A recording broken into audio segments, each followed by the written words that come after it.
प्रेत लोक कहानी दहशत की। एंजेलिका एक साइकियाट्रिस्ट थी और उसे हाल ही में करीबी गांव कटहरी के एक पागल खाने में मरीजों के इंस्पेक्शन के लिए जाना था। हालांकि वो इससे पहले कभी वहां नहीं गई थी, लिहाजा उसे यह दौरा बेहद अजीब लग रहा था। मगर अधिकारियों का फरमान था, ऐसे में मजबूरन वो देर रात कटहरी गांव के लिए रवाना हो गई। रास्ता बेहद सुनसान था और चारों तरफ तन्हाई का आलम। कार ड्राइव करते हुए एंजेलिका बस उस गांव के नज़ारों को देख रही थी।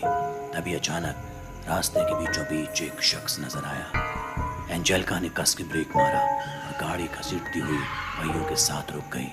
वो शख्स दौड़ते हुए एंजेलिका की कार के करीब पहुंचा और उसे अपना परिचय दिया। हिम साहब, मैं राजू कटहरी गांव के पागल खाने में ही काम करता हूँ, आपको लेने आया हूँ।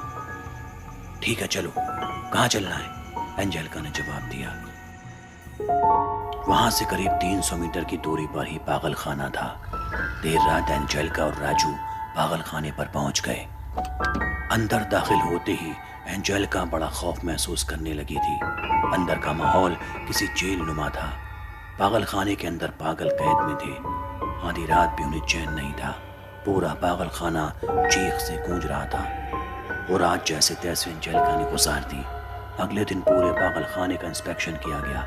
इंफ्रास्ट्रक्चर सहित बाकी चीजें बिल्कुल ठीक थी, मगर मरीजों का बर्ताव बहुत अजीब था। एंजेलिका ने शुरुआत में कुछ मरीज ऐसे देखे जो बस दीवार को एकटक घूरते और नोचते। कुछ मरीज आपस में लड़ रहे थे, लेकिन पागल खाने के नीचे एक तहखाना था, वहां भी कुछ मरीजों को कैद किया गया था। जब एंजेलिका ने वहां जाने की इच्छा जाहिर की तो पागल खाने के बाकी स्टाफ ने उसे इनकार कर दिया। कहा वहां कुछ भी नहीं है। मगर अब तक एंजेलिका को शक हो चुका था। वो अपनी जिद पर अड़ी रही और मजबूरन स्टाफ से दरवाजा खुलवाया गया। और अंदर उतरते ही उसके सामने जो मंजर आया वो हैरान कर देने वाला था। अंदर कई पागल जेल में बंद थे। उन्हें पूरी तरह प्रताड़ित किया गया था। शरीर पर खून था। तभी उसे एक अजीब सी ठंडक महसूस हुई। बाहर की तरफ दिन ढलने लगा था। उसने देखा कि कैद में बंद सारे पागल धीरे धीरे रिहा हो रहे हैं।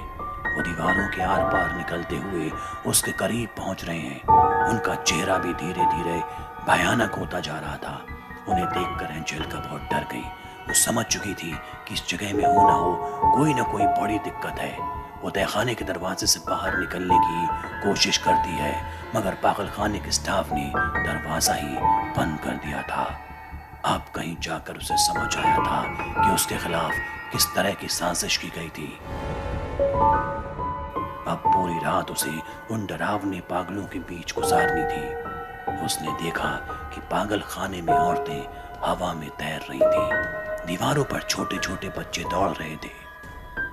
कई लड़के अपने दांतों से खुद की खाल उधेड़ रहे थे और अपने मांस को चीर चीर कर खा रहे थे। समझ नहीं आ रहा था कि आखिर ये क्या हो रहा है। तभी एंजेलिका ने देखा कि तहखाने में एक दरीचा है जहां से चांद की रोशनी अंदर दाखिल हो रही है। एंजेलिका फौरन उस तरफ दौड़ी, मगर पीछे से सभी उसको पकड़ने के लिए भाग रहे थे।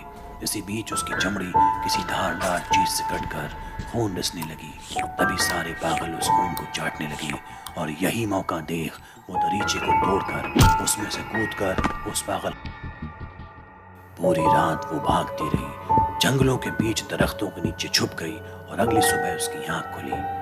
आसपास गांव के लोग थे। उन्होंने एंजेलिका को अपने ऑफिस पहुंचाया, जहां उसने अधिकारियों से बीती रात हुए उस वाकये को साझा किया। अधिकारियों ने बताया कि दरअसल वो पागल खाना कई साल पहले आग में जलकर खाक हो चुका है, जिसमें कई मरीजों की मौत हो गई थी। लेकिन जिस पागल खाने के इंस्पेक्शन के लिए तुम्हें जाना था वो तो यहाँ से काफी दूर है। जब पुराने वाले पागल खाने में आग लग गई थी तो नया पागल खाना उससे 1 किलोमीटर दूर बनाया गया है। शायद तुम वहां पहुंच नहीं पाई। एंजेलिका सब समझ चुकी थी कि रात में जो राजू नाम का शख्स आया था वो पुराने पागल खाने का कर्मचारी था। अधिकारियों ने उसे बताया कि राजू भी वहां जलकर मर गया था।